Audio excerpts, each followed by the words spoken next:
আমরা এখন একটু দাঁড়িয়েছি আজাদিন ধাবায় ব্রেকফাস্ট করার জন্য। এখন বাজে 6:45, তো খুব খিদে পাচ্ছিল। তা ভাবলাম যে কিছুক্ষণ দাঁড়িয়ে ভালো করে খেয়ে দে, খিদেটা মিটিয়ে তারপরে আবার এগোবো, লম্বা টানবো। কী খাচ্ছ ব্রেকফাস্টে? আলু পরোটা নিচ্ছি।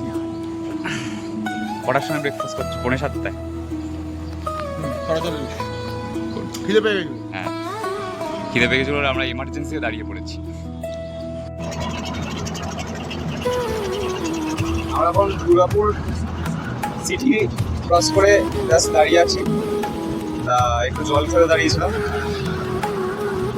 তো মোটামুটি 150 কিলোমিটার মতো আমরা ডিস্টেন্স কভার করেছি ব্রেকফাস্ট করার পরে। মাঝখানে দাঁড়াইনি, আর এরপরেও ইচ্ছা আছে আবার লাঞ্চের সময় দাঁড়াবো। মোস্ট প্রবাবলি হয়তো বিহারের লাস্টের দিকে, মানে ইউপি ঢোকার আগে লাঞ্চের জন্য দাঁড়াবো। তাই আমার একটা বড় ব্রেক নেবো, আর এখন আবার জাস্ট একটু জল খাওয়ার জন্য, একটু জাস্ট ব্রেক নেওয়ার জন্য এখানে দাঁড়িয়েছিলাম। আর এই আমাদের বাইকগুলো রাখা আছে, তোমরা দেখতেই পাচ্ছ। আরও বৃষ্টি বেড়ে গেল, তো এইটা আপাতত আমরা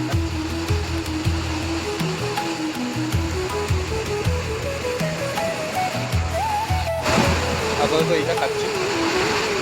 বৃষ্টিটা একটু থামুক, একটু কমুক অ্যাটলিস্ট, তারপরে বেরোবো। প্রচুর বৃষ্টি, প্রচুর।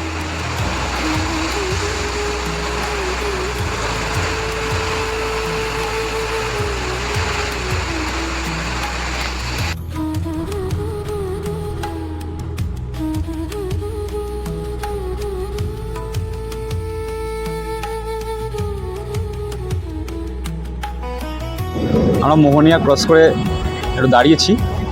মোটামুটি বেনারস পৌঁছাতে, এই চাবি বন্ধ করো, চলো দা, চাবি অন আছে। মোটামুটি বেনারস পৌঁছাতে আর 70-80 কিলোমিটার মতো আছে। একটু দাঁড়াবো ভাবলাম, সেজন্য দাঁড়ালাম।